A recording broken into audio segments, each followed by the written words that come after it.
Bonjour à tous, bonjour à toutes et bienvenue pour cette vidéo dans laquelle on va voir mes 5 dernières parties du tournoi de Rouen 5 en 1. Alors pourquoi ce choix? Pour des raisons très pragmatiques.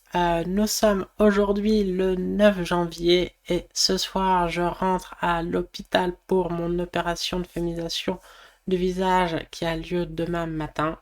Et ayant ensuite environ un mois de convalescence, je tenais à enregistrer toutes mes vidéos de ce tournoi avant. J'en ai déjà fait une ce matin, deux hier que vous n'avez pas encore vu à l'heure où je parle. Et là, j'ai plus le temps. J'ai encore 1000 trucs à faire avant d'arriver à l'hôpital. Et donc voilà, 5 parties en une seule vidéo. Et je vais aller un peu plus vite que d'habitude sur chaque partie. Donc, j'ai 4 sur 4. Il faut que je fasse 50% sur les 5 parties restantes pour obtenir ma dernière norme et le titre. Et j'affronte ici, gros morceau, très gros morceau, la numéro 1 au classement Elo de ce tournoi, Anastasia Rahmongolova, une grand maître féminine ukrainienne. Et j'ai les pièces noires. Donc je joue ma carocane, D4, D5, E5, C5, la variante d'avance. Elle a choisi de prendre, qui est un grand coup, E6 et Fou E3, pas le coup le plus joué. Cavalier D7 attaque les deux pions, cavalier F3 et je récupère un des pions. Petit échange et dame D4 attaque le cavalier, dame B6, cavalier D2, c'est une variante très solide, peut-être un peu trop, ou pas assez ambitieuse en tout cas. Cavalier D2, l'idée c'est d'attaquer le cavalier et de provoquer cet échange des dames. À noter que il faut surtout pas jouer dame prend B6, on peut se dire ah mais c'est très malin, je fais un coin intermédiaire pour doubler et isoler les pions noirs. Sauf qu'en fait c'est catastrophique parce qu'il n'y a plus de A prend B3, obligé de reprendre du pion C, ce qui abîme la structure. Et regardez maintenant c'est les noirs qui n'ont toujours pas assez protégé. Et donc ici en plus on fait sauter le centre et les noirs sont beaucoup mieux. Donc évidemment elle n'a pas joué ça, elle a joué A prend B3. Mais du coup je peux échanger les dames.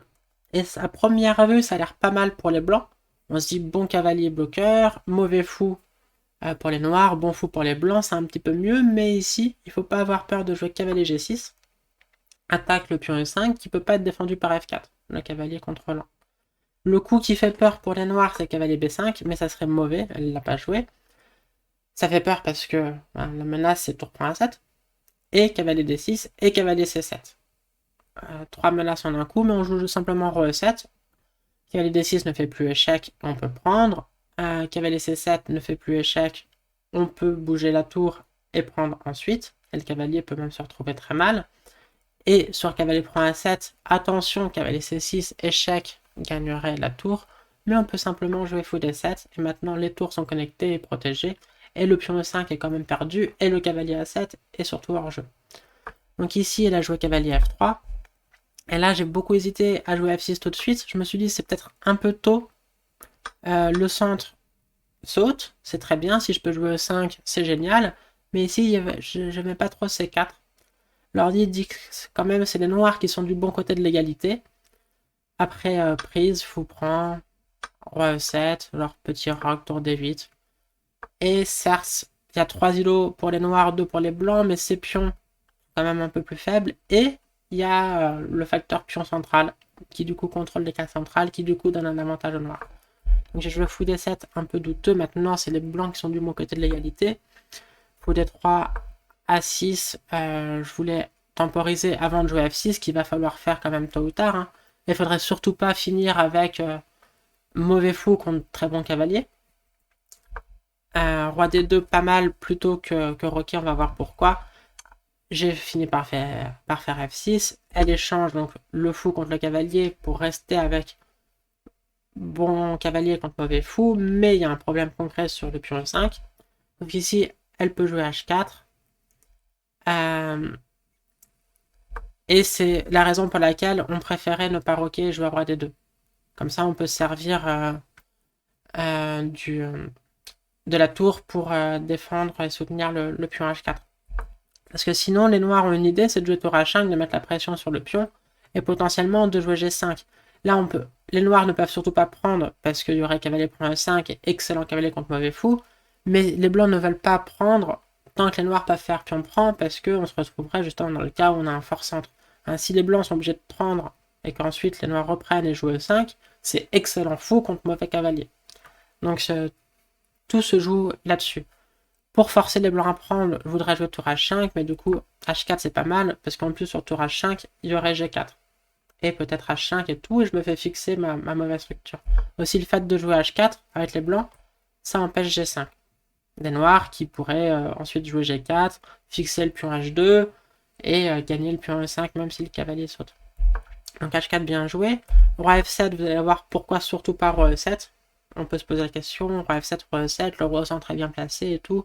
Plutôt que de faire Roc, ça c'est clair qu'il faut jouer le roi sur le nez de case, mais Roi F7 c'est très concret.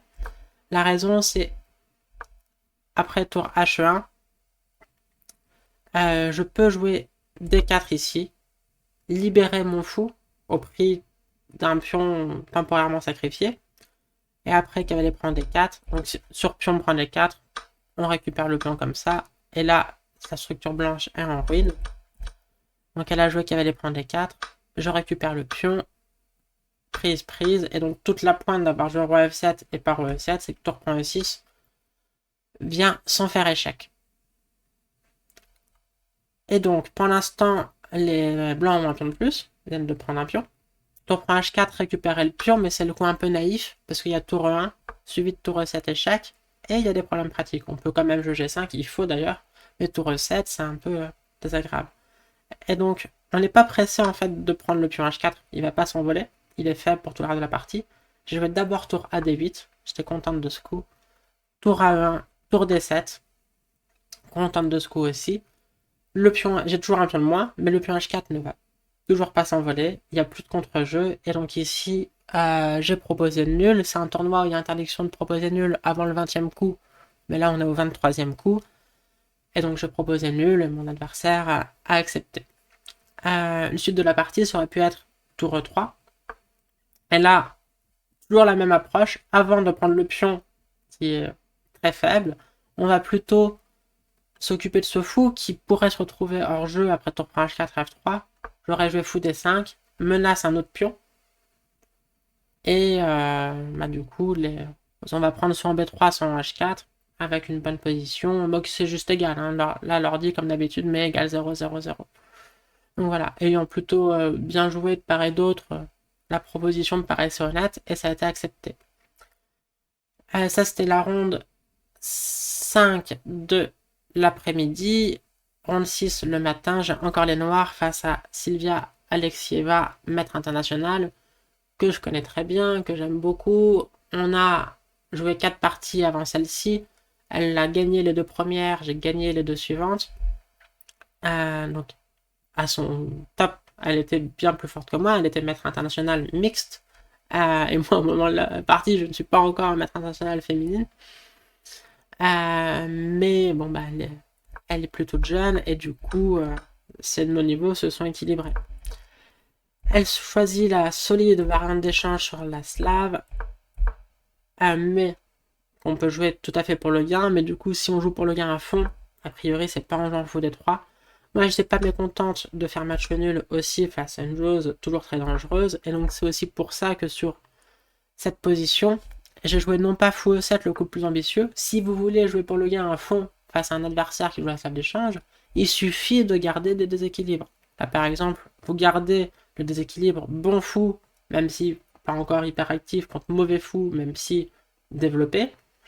Et du coup, il y aura des chances de gain à un moment. Mais moi, comme j'ai dit, je suis à plus 4, donc 4,5 sur 5. Donc j'ai fait mes 4 victoires. Si je fais 50% le reste du temps, j'ai ma norme et mon titre. Je ne veux pas prendre de risque face à une maître internationale mixte. Surtout avec les pièces noires. Donc je joue fou D6 tranquille. Petit échange des fous. Roc, roc, cavalier A4. Attention quand même à pas se dire c'est nul facile. Hein. Ces coups, ça peut être très désagréable. Si on joue, tour F8, c'est une gaffe, ça perd la qualité et la partie. Tour AC8, c'est jamais le bon coup non plus, parce que la tour est pas mal en A8 pour défendre les pions. Par exemple, là, très concrètement, après cavalier C5, on peut pas jouer B6 pour chasser le cavalier parce que le pion A6 est en l'air. Et sur un coup comme ça, on peut se retrouver à devoir défendre de manière un peu artificielle. Ça peut être très difficile. Il y a une menace concrète, cavalier prend B7. Il y a des idées de dame B6 de rentrer. Il y a des idées de doubler. Il faut surveiller à chaque fois les sacrifices cavalier prend B7 suivi d'un tour prend C6 ou les sacrifices cavalier prend A6, B prend ensuite tour prend C6 quand les blancs doublés, je parle. Donc il faut se méfier quand même. Pour moi, je considérais deux coups ici. Cavalier E4 pour pouvoir prendre en C5. Donc cavalier D7, pareil, pouvoir prendre en C5. Cavalier E4, j'aimais pas cavalier D2. Et surprise prise, le cavalier va venir en C5, je pourrais pas facilement l'échanger et c'est pas agréable. C'est okay, ça va, c'est très solide pour les noirs, mais c'est pas agréable. Donc j'ai joué plutôt cavalier D7. A3, tour F C8, comme on a dit, on garde l'autre tour en A. Ça peut servir, par exemple, sur un coup comme B4, A5. Sur un coup comme B5, on peut se dire les blancs prennent de l'espace, c'est très bien. Non, non, non. Là, c'est plutôt avantage noir. Pourquoi? Parce que les noirs ont la case C4 ad vitam aeternam, tandis que la case C5 n'est pas aussi forte parce que nous, on pourra toujours chasser un cavalier par B6. Donc on peut même imaginer un truc comme ça. Le cavalier noir vient en C4, le cavalier blanc vient en C5, et puis on le chasse par B6, et on est juste beaucoup mieux. Donc voilà l'idée de jouer tour F et non pas tour AC8. Elle a joué cavalier C5, j'ai échangé, tour prend, pion prend. Si on veut jouer pour le gain à fond, on peut jouer pion prend, c'est égal, mais symétrique, donc on peut créer des chances de gain. Mais vous avez compris que c'était pas vraiment le but de la partie, cavalier E7, échange des tours, et on a atteint le 20e coup, donc proposition nulle dans cette position, égale.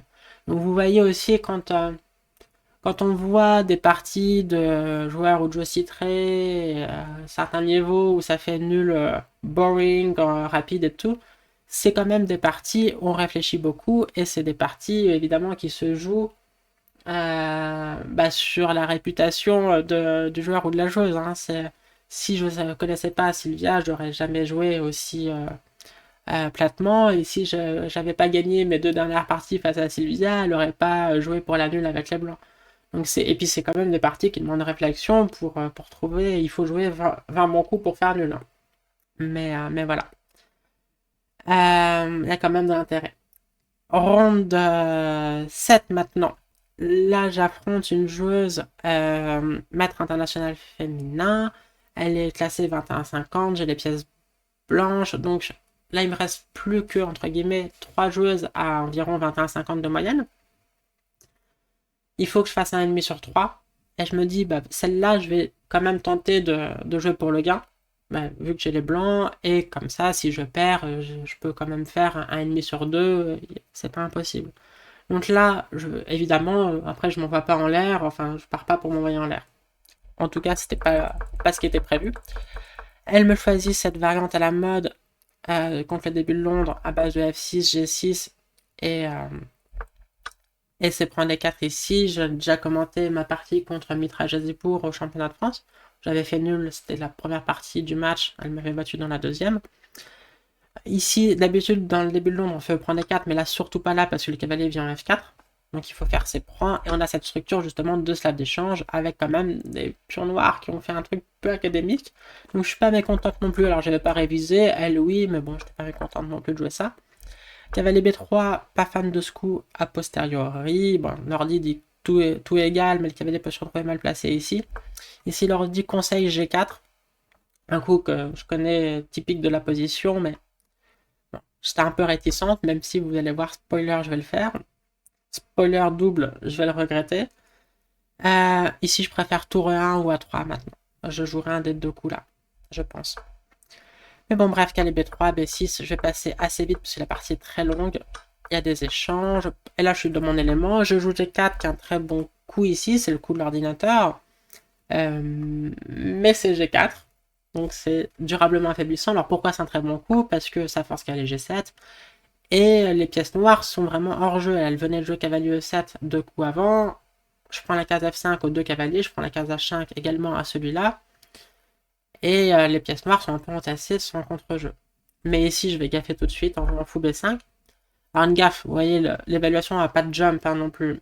Mais c'est le premier coup qui met les blancs en situation de grand danger, on va dire. Ici, il fallait replacer ce cavalier mal placé pour jouer cavalier D2. protège le cavalier F3. Potentiellement, on peut même rêver de manœuvre comme ça. Et sur H5, qui sera le grand coup que j'ai sous-estimé dans la partie, je peux jouer G5. La différence, c'est que le cavalier F3 est toujours bien protégé. Et donc, sur un truc comme cavalier F5, je peux même prendre prise et pion prend E7. Et donc, le cavalier F3 est bien protégé. Sur cavalier prend F3, je peux faire cavalier prend F3. Et ici, les blancs sont juste gagnants. Pourquoi? Il y a égalité matérielle. Enfin, il y a un pion de plus pour les blancs, mais il va être perdu. Et ici, il a peut-être pas fou prendre G6 tout de suite, mais peut-être cavalier H4 ou roi H1 d'abord. Et on va prendre le pion, et on a l'attaque, et tout va bien. Donc j'ai joué fou B5, échange, H5, et là, j'ai regretté tous mes choix. Surtout G4. Surtout G4, comme à chaque fois que je joue G4, ou presque, je le regrette. Ne jouez jamais G4. Ne jouez jamais G4, c'est tout ce que je pouvais dire.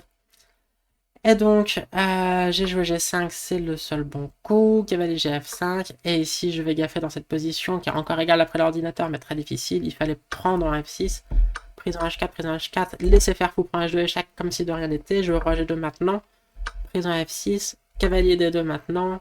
Elle leur dit donne cette variante. Et ça va, on a un pion de moins, mais ça va, puis on a une bonne structure. Le roi est relativement à l'abri, on va jouer tour G1 et c'est égal. J'avais vu ce genre de truc, mais je me suis dit je vais jouer roi G2 tout de suite. Prise, prise en G5, et mon coup roi G2 sert à jouer cavalier F3, et genre sur G4, cavalier G5, et ça va. Mais en fait, pas G4, dame F8, j'avais oublié ce coup. Et là, je peux abandonner, j'ai un pion de moins. La menace c'est G4, puis tout s'effondre. Oups. Mais bon, là, je me dis, je vais essayer de me battre jusqu'au bout, essayer de faire durer la partie, et espérer que l'adversaire gaffe. Si elle gaffe pas à un moment, je vais perdre, c'est sûr. Et puis si elle gaffe à un moment, who knows, qui sait. Donc, les pièces s'échangent. Je joue les seuls coups pour pas me faire mater. C'est un gros pion de moins, mais il est là. Hein, donc, c'est vraiment le pion qui, du coup, donne des tableaux de maths, etc. Des petits échecs de consolation. Dame A4, ouf, je défends le pion de justesse. Donc c'est pas si facile, mais E5 pour jouer E4 et puis prendre H4. Roi G1 anticipant tout ça. Dame F5 menace de pénétrer en faisant des échecs. Menace d'échanger les dames également, qui serait totalement gagnant avec le pion de plus. Dame E8 pour créer un tableau de maths, mais là c'est horrible. J'avais prévu, hein, mais il n'y a pas d'autre coup. Je perds tous les pions sur échec. C'est-à-dire que je perds celui-là sur échec, je perds celui-là sur échec, et à la fin, elle fait échec, et elle peut prendre le pion H4, et il n'y a plus de maths, et il n'y a même pas d'échec perpétuel. C'est la vie. Donc là, échec, ça gagne presque la dame, mais non, il y a roi G4. Et sur un truc comme ça, je prends un pion sur échec. Je peux prendre même d'autres pions, mais après, là, j'ai plus qu'un pion de moins, mais le pion F2, évidemment, gagne la partie. Donc je me suis dit, non, je vais pas jouer ça, je fais durer la partie. Le maximum, c'est totalement perdant, mais je fais durer la partie en espérant qu'à un moment, il y ait une erreur. On est là, ouais. Et donc là, j'étais contente quand même, parce que là, maintenant, ça fait... Faut se rappeler que c'est 2 parties par jour, donc là, on est dans la 5e heure de jeu de la 2e partie de l'après-midi. Moi, j'ai une partie facile le matin, la nulle contre Sylvia. Et elle a une grosse partie aussi, donc je sais qu'elle est épuisée, je joue là-dessus également. Hein, les échecs de compétition sont un sport. J'étais pas mécontente de trouver le petit coup dame F2, qui menace échec, qui menace le pion. Alors en fait, c'est totalement gagnant, hein. Genre roi E7, c'est très bien, j'ai pas d'échec. Si je prends le pion, on s'en fout. On s'en fout, elle peut faire genre échec, H3, ensuite. Je vais avoir une pluie d'échecs, mais ça gagne. C'est totalement gagnant. Donc il valait mieux donner le pion en B6 plutôt que de le défendre, même si ça reste gagnant. Je fais des échecs, échec encore là. On peut se dire il y a dame D4, mais non, parce que maintenant il y aurait une pluie d'échecs en F8 et échec perpétuel, le roi peut plus s'échapper. Donc elle est venue en B5. Je pourrais faire dame F1 échec aussi, mais j'ai préféré A4 parce que là j'ai vu une variante qui n'était pas forcée mais tout à fait crédible. Roi A5, dame F8 menace rien mais avec force, c'est-à-dire qu'il n'y a pas de menace de mat, mais ce dame A8 échec fait quand même peur. Et donc là, elle a vu un gars, et je savais qu'elle avait vu ça. Donc là, il y a un jeu psychologique aussi. Elle m'a joué dame C2. Je sais qu'est-ce qu'elle a prévu sur roi A3.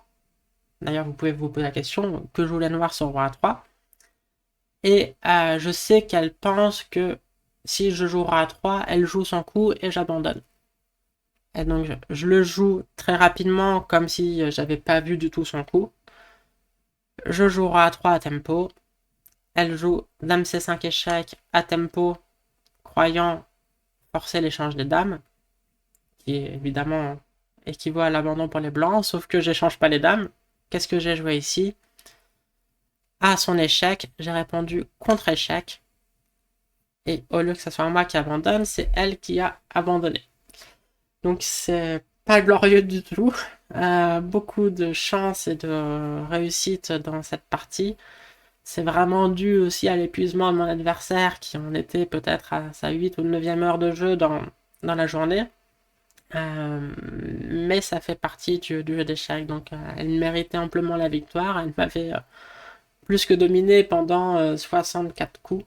Dame C5 c'est le 64e, enfin 63 coups, et Dame C5 c'est le 64e. Malheureusement, ça passe de totalement gagnant à totalement perdant pour elle. Donc, il me reste plus qu'un match nul à faire pour scorer 6,5 sur 8 ou 9, enfin pour scorer 6 points et demi et gagner cette dernière norme et du coup ce titre de maître international féminin. J'ai les noirs face à Tsu Nguyen, petite carocane, touk touk touk. Ici le coup le plus joué, enfin cavalier 2 pourquoi pas, ici le coup le plus joué c'est dame C2. Après quoi, le coup à la mode, c'est H5, un peu surprenant. Mais elle m'a pas joué ça, elle m'a joué rock tranquille. Donc, les blancs jouent un peu à l'ancienne en disant que la majorité 4 contre 3, scène, sans pion, doublé à la dame peut leur être bénéfique en finale surtout. Mais la majorité des noirs 4 contre 3, certes, on peut pas créer de pion passé en finale, mais on peut s'en servir pour pousser les pions et attaquer le roi. Sans mettre son propre roi trop en danger, parce qu'on a 4 pions quand même devant lui. Donc c'est juste égal. Dame F4 pour éviter cavalier E4. Tranquille, dame B3. B6, j'étais contente. Bon, très vite fait. Sur B5, je ne mets pas D5. Et sur tour B8, pour pouvoir bouger le fou sans perdre le pion. Je mets pas que le fait que le pion A7 soit attaqué ici, qu'il faille perdre un temps. Du coup, les blancs peuvent doubler les tours et tout. Donc B6, j'ai mis du temps à voir ce coup, mais j'étais contente. A4, maintenant je peux bouger le fou. G6 et F5, domine le cavalier, domine le fou. Ça peut paraître un peu bizarre, mais ça prépare également H5, H4. Donc c'est très bon, je suis maintenant du bon côté de l'égalité. Ici, touk touk. C4, cavalier D7, replace également le cavalier en direction du centre ou de l'aile roi. G3. Et donc là, bon, j'ai fait un truc très nul, mais c'était uniquement le stress. Comme je vous l'ai dit, on peut pas proposer nul avant le 20e coup. Là, c'est 20 G3. J'étais certaine que si je mettais pas une pièce en prise et je proposais nul, tout en gardant une poker face très sereine, elle allait accepter. Objectivement, je suis un peu mieux. Et donc j'ai choisi la pire case pour madame, j'ai choisi la case H5, qui perd tout avantage, parce qu'en fait, je peux aller même...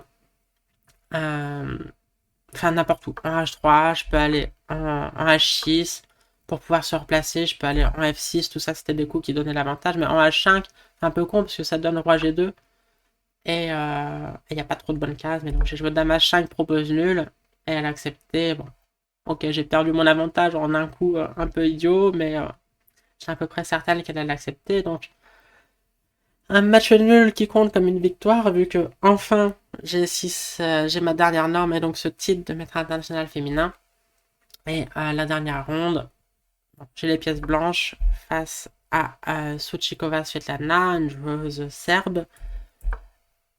Pas du tout. Fou F4, début de Londres. Ici, elle m'a joué cavalier H5. Bon, j'ai compris ce qu'elle voulait et je lui ai donné. C'est une variante pas idiote du tout, surtout quand on joue la Nimzo. Vous allez voir pourquoi. Fou des deux cavalier F6, propose match nul, et spoiler, j'ai accepté. Bon, j'aurais pu jouer pour le gain à fond, désolé pour le public, pour l'intérêt. Mais j'étais juste trop contente de mon titre et pas du tout dans un esprit combatif comme vous l'avez vu. Alors qu'est-ce qu'il faut jouer là-dessus parce que du coup la question se pose quand même.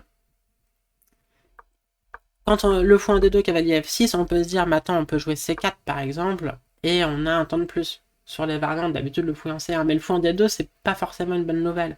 Et d'ailleurs, c'est tellement pas une bonne nouvelle, ça transpose juste dans des grandes variantes. C'est-à-dire que ici, c'est comme si cette position, c'est la même que celle-là, avec C4 au deuxième coup, E6, cavalier F3, fou B4 échec, et sur fou D2, le fou se replace en E7 maintenant que les blancs ont joué fou D2, et sur cavalier C3, D5. Et on a la même position. Donc jouer avec le fou en D2 en se disant ah bah c'est bon maintenant je fais C4 et tout et j'ai un coup en plus, en fait ça transpose juste dans une variante que j'ai jamais joué de ma vie. Et donc le meilleur coup c'était fou E5 et il y a des trucs, des variantes un peu bizarres, genre cavalier C6, E3, F6, tout ça. Bon. Bah j'avais pas révisé et donc en fait ce coup cavalier H5 c'est pas mal parce que si les blancs connaissent au mieux et ben soit ils jouent la variante de la Nimzo, soit ils jouent cette variante un peu bizarre avec fou E5 et puis les noirs font F6. Mais du coup, si les noirs ont bien révisé, ben ils sont prêts, hein, c'est pas du tout une mauvaise variante. Et si vous sentez que votre adversaire n'est pas d'humeur très combative, eh ben il y a une bonne chance qu'elle fasse comme moi, juste la répétition, un fou D2 cavalier F6. Ok, girl, bravo, match nul, et puis on n'en parle plus de ce tournoi. Donc désolé pour l'intérêt de ces parties, hein. Il y a eu cette victoire pathétique, mais quand même très plaisante, avec cette énorme arnaque, peut-être même la plus grosse arnaque de ma vie. Et c'est nul rapide, mais du coup, bah, pas arrangé, et puis quand même, j'espère, un minimum intéressante. Et donc voilà, titre de maître international féminin. Et sur ce, comme j'ai dit dans l'introduction, je vais vous quitter pour aller à l'hôpital. Opération chirurgie de féminisation du visage demain. Et bah, du coup, je vous retrouverai dans un gros mois, j'imagine, après ma convalescence. Voilà, j'espère que cette vidéo vous a plu. Si c'est le cas, laissez un petit like. Et je vous dis à très bientôt. Belle journée ou belle soirée. Ciao!